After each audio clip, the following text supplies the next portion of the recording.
उज्ज्वल निकम हे शिवतीर्थावर सुद्धा पोहोचले। यावेळेस शिवतीर्थावर जात उज्ज्वल निकम यांनी बाळासाहेब ठाकरे यांच्या स्मृतींना सुद्धा अभिवादन केले। तर उज्ज्वल निकम यांना उमेदवारी जाहीर होताच त्यांनी सुरुवातीला मुंबादेवी येथे देवीचं दर्शन घेतलं। त्यानंतर बाबासाहेब आंबेडकर यांच्या स्मृतींना अभिवादन केलं। चैत्यभूमीवर गेले होते, त्यानंतर ते आता शिवतीर्थावर सुद्धा गेलेत। शिवतीर्थावर जात त्यांनी बाळासाहेब ठाकरे यांच्या स्मृतींना अभिवादन केलं।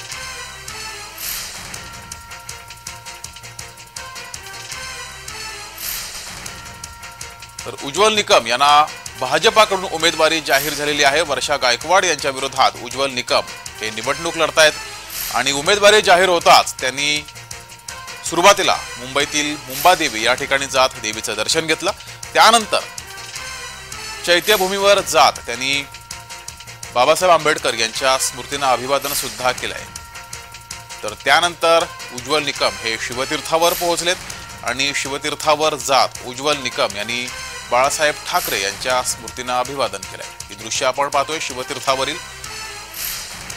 उज्ज्वल निकम हे भाजपाकडून उमेदवार आहेत आणि वर्षा गायकवाड यांच्या विरोधात त्यांची ही उमेदवारी आहे। काटेकी टक्कर होणार आहे।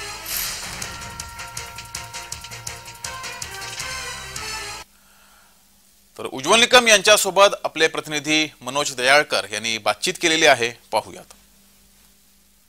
मध्य मुंबईमधून भाजप पक्षाकडून उमेदवारी जाहीर करण्यात आलेली आहे। उज्ज्वल निकम यांना ही उमेदवारी जाहीर करण्यात आलेली आहे। आपल्याबरोबर उज्ज्वल निकम सर आहेत, आपण त्यांच्याशी बोलूया।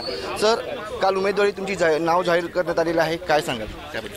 निश्चित मला आनंदही झाला आहे आणि जबाबदारीची जाणीव देखील झाली आहे। तोलून मापून शब्द वापरावेत, आपल्या शब्दाचा कुठेही विपर्यास होणार नाही हा प्रयत्न माझ्यात राहील। सकारात्मक दृष्टिकोन माझ्याजवळ राहील, कुठेही नकारात्मक दृष्टिकोन राहणार नाही याची काळजी मी निश्चित घेतो। सर, काल तुमची उमेदवारी जाहीर झाली आणि त्यानंतर तुम्ही आज मुंबादेवीचं दर्शन घेतलं, त्यानंतर बाळासाहेब ठाकरे स्मारकाचं दर्शन घेतलं, तसंच चैत्यभूमीचं दर्शन घेतलं, काय सांगाल?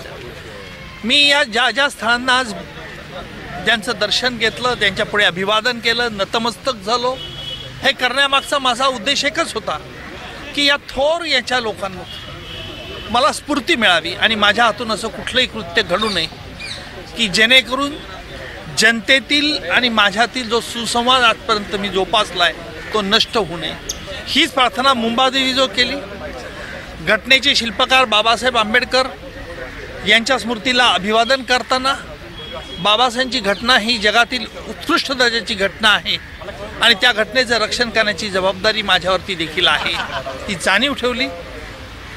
कैलासवासी हिंदू हृदय सम्राट बाळासाहेब ठाकरे ज्यांचा निर्व्यास माझ्यावरती प्रेम होतं, अनेक महत्त्वाच्या प्रश्नांवरती ते माझ्याशी काही वेळाला बंगल्यावरती बोलून मातोश्री बोलून चर्चा करत असत। त्यांचं ते वात्सल्य प्रेम माझ्या सुरुवातीच्या काळात मला नेहमीच भावलं आणि म्हणूनच मी बाळासाहेबांच्या स्मृतीला अभिवादन करण्याकरता। सर, तुम्ही